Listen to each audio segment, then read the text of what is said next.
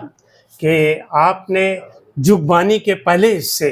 بدروہی کے اوپر تفصیل سے گفتگو کی، اور اس پہلے حصے سے ہمیں دوسرے حصے کو بھی سمجھنے میں مدد ملتی ہے۔ اب میں مؤدبانہ درخواست کرتا ہوں ڈاکٹر معید رشیدی صاحب سے کہ تشریف لائیں۔ صدر جلسہ، معزز حاضرین، سید محمد اشرف اور طارق چھتاری صاحب کی موجودگی میں فکشن پر بات کرنا تو بڑے حوصلے کی بات ہے، اور میں فکشن پر گفتگو کے لیے اپنے آپ کو کسی بھی طور موزوں یا اہل نہیں پاتا، اور شافق قدوئی صاحب کی موجودگی میں تنقیدی گفتگو کا تو بالکل اہل نہیں پاتا، لیکن پھر بھی اس ناول کے حوالے سے اور شبیر احمد صاحب کے حوالے سے کچھ باتیں کرنے کی کوشش کروں گا۔ شبیر احمد جو فکشن کا معاصر منظرنامہ ہے، میں صرف مغربی بنگال یا کلکتہ نہیں کہوں گا، بلکہ جو ہمارا ہندوستان، پاکستان، بر صغیر کا اردو فکشن کا جو منظرنامہ ہے، اس میں ایک اسٹیبلشڈ نام میں کہہ سکتا ہوں، جہاں تک مجھے لگتا ہے کہ شبیر صاحب کا نام ہے۔ اور یہ ان کا جو پہلا افسانوں کا مجموعہ چوتھا فنکار آیا تھا، اس اپنی پہلی کتاب ہی سے انہوں نے اپنی اس حیثیت کو منوایا تھا، اور اس کتاب پر ایک بڑا جلسہ اور اس پر ایک مذاکرہ جواہر لال نہرو یونیورسٹی میں، یہ 2009 یا 10 کا واقعہ ہے، وہ جلسہ ہوا تھا، اور بڑی اہم شخصیات نے شرکت کی تھی، اور اس افسانے کی کتاب پر گفتگو ہوئی تھی۔ اب شبیر صاحب کی جو ایک بہت اہم جہت ہے، وہ ایک مترجم کی حیثیت سے ہے، اور اس حوالے سے بھی انہوں نے اپنے آپ کو اسٹیبلش کیا ہے۔ سنیل گنگوپادھیائے کے ناول کو صحیح سمے اور اس وقت کے نام سے انہوں نے اس کا ٹرانسلیشن کیا، اور ساہتیہ اکیڈمی سے وہ شائع ہوا ہے۔ وہ ناول بھی کمال کا ہے، اور اس کے مترجم بھی کمال کے ہیں، اس لیے کہ ہمارے یہاں براہ راست بنگالی سے اردو میں ترجمہ کرنے والے لوگ کم ہیں، انگریزی سے ترجمہ کرنے والے ہمارے یہاں بہت ہیں، لیکن بنگلہ متن کو پڑھ کر اور اس زبان کی باریکیوں، نزاکتوں کا، محاوروں کا خیال رکھتے ہوئے اس متن کو اردو کا قالب عطا کرنا، تو یہ ایسے بہت کم لوگ اس وقت ہیں۔ اور کچھ شبیر صاحب کے پیشرووں میں کچھ لوگ تھے جو اب بدقسمتی سے ہمارے درمیان نہیں رہے، لیکن انہوں نے یہ بڑا کارنامہ انجام دیا، اور ٹیگور پروجیکٹ کا بھی یہ پارٹ تھے۔ ٹیگور کی کہانیوں کا بھی انہوں نے ترجمہ کیا، خاص طور پر بچوں کی کہانیوں کا، جو ابھی حال ہی میں NCPUL سے وہ شائع ہوا ہے۔ اور یہ جو مغربی بنگال کے جو چند نام ہمارے سامنے آتے ہیں، جن میں انیس رفیع صاحب اور پھر صدیق عالم اور فیروز عابد اور عشرت بیتاب اور بھی نام ہیں، لیکن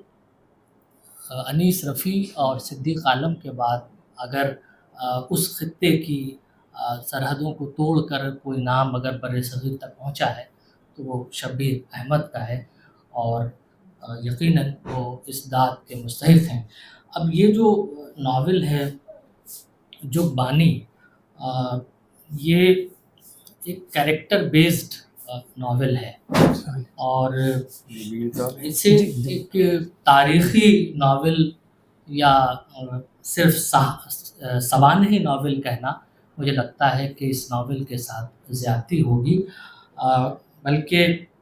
اسے بر صغیر کا سیاسی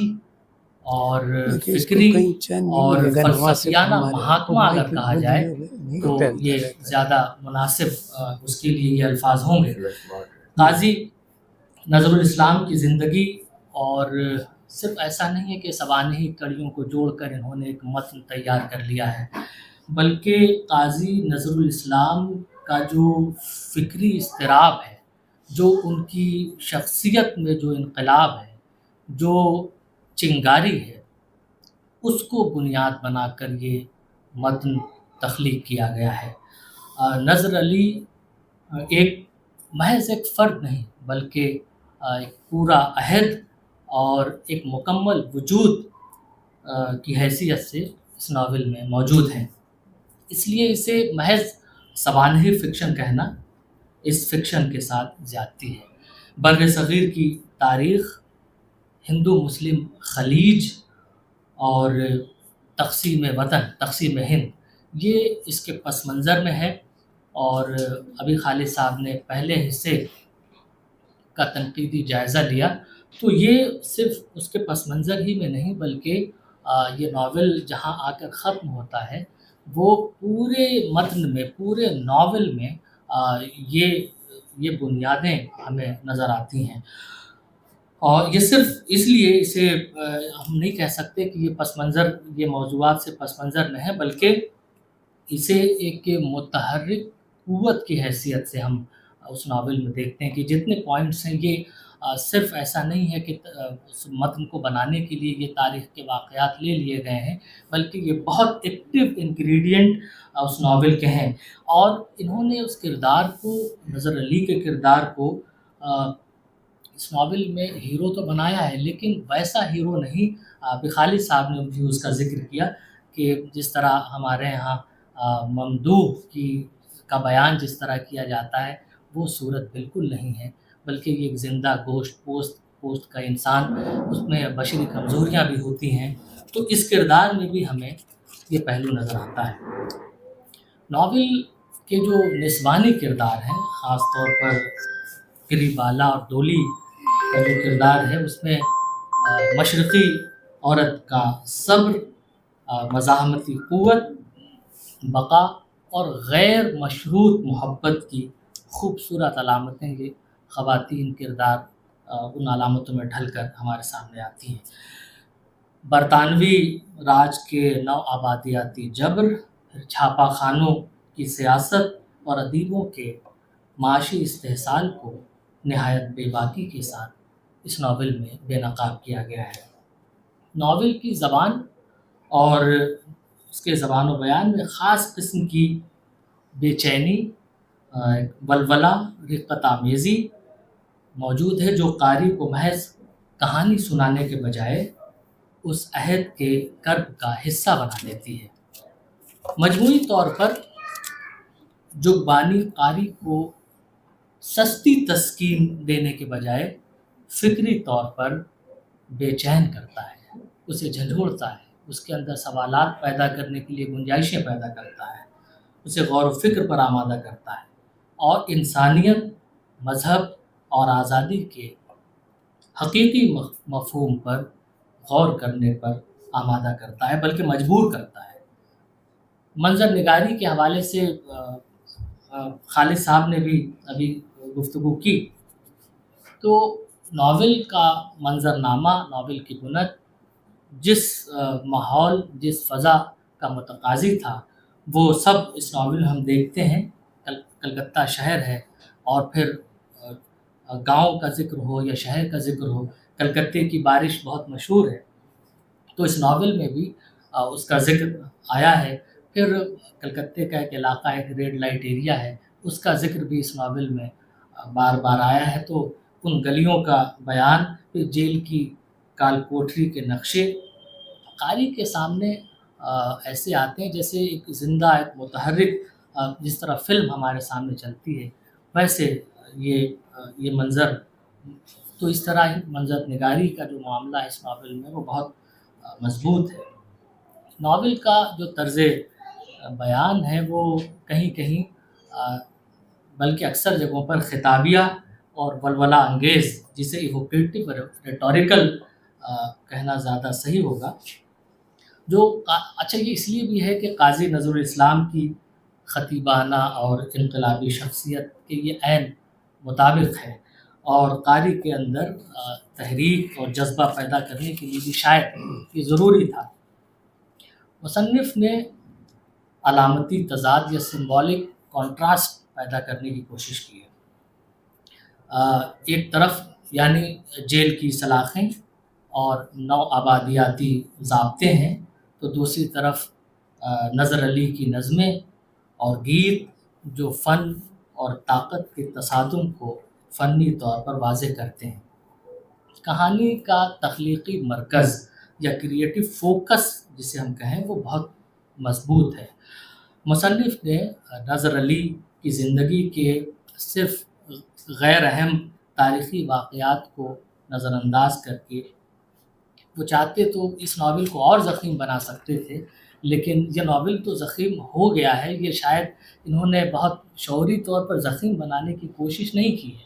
چونکہ اس کے انسلاکات ایسے ہیں کہ یہ ناول خود بخود ضخیم ہوتا چلا گیا ہے۔ تو بہت مرکوز ہو کر ان واقعات کو جو اس ناول کے لیے ضروری تھے وہی انہوں نے منتخب کیے، اور وہ ناول کے ارتقاء کے لیے بھی اور اس کردار کے ارتقاء کے لیے بھی شاید وہ واقعات ضروری تھے۔ تو اس لیے یہ اس کی ضخامت کوئی عیب نہیں ہے، بلکہ اس متن کا وہ ایک ضروری وہ مجبوری ہے، اس تخلیقی بنت کی مجبوری ہے۔ ناول میں جو ایک ٹریجک ٹینشن ہے وہ شروع سے آخر تک وہ ہمیں نظر آتا ہے، اور جب نظر علی اپنی یادداشت کھو بیٹھتے ہیں اور وہ بیمار ہو جاتے ہیں، گہرے نفسیاتی صدمے کا شکار ہو جاتے ہیں، تو صرف ایک کردار کا یہ مسئلہ نہیں ہے، بلکہ جو پڑھنے والے ہیں ان کے لیے یہ نظر علی کا جو یہ عرصہ ہے یہ والا، وہ پڑھنے والوں کے لیے ایک کیتھارسس کا عرصہ ہے۔ یعنی اصل اس ناول سے ملاقات یا اصل اس ناول کی روح مجھے لگتا ہے وہی والا حصہ ہے، وہی پارٹ ہے جس میں پڑھنے والا بھی ایک طرح سے اس کے اندر بھی تبدیلی رونما ہوتی ہے، اور ناول کے متن میں بھی۔ اب جہاں تک ذکر کیا خالد صاحب نے محاوروں کا، لفظیات کا، کہ جس علاقے میں یہ ناول لکھا جا رہا ہے وہ وہاں کی جو بولیاں ہیں، وہاں کی جو لفظیات ہیں، وہاں کے جو موسم ہے وغیرہ، لباس ہے، کھانے پینے کی، یہ ساری چیزیں وہ ریفلیکٹ کرتی ہیں، تو وہ اس ناول میں بھی ہے۔ اچھا، اب اس ناول میں جو چیز ڈیکوڈ کرنے میں بہت دشواری ہوتی ہے، بہت دقت ہوتی ہے، کئی بار غضنفر صاحب نے 2-3 بار فون کیا اور انہوں نے پوچھا وہ پڑھ لیا؟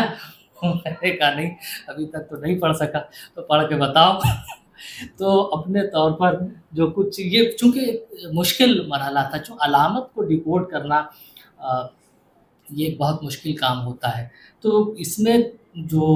2 کردار ہیں، ایک اباپوش ابن فقیر اور خود نظر علی، ایسا لگتا ہے کہ 3 الگ الگ کردار ہیں،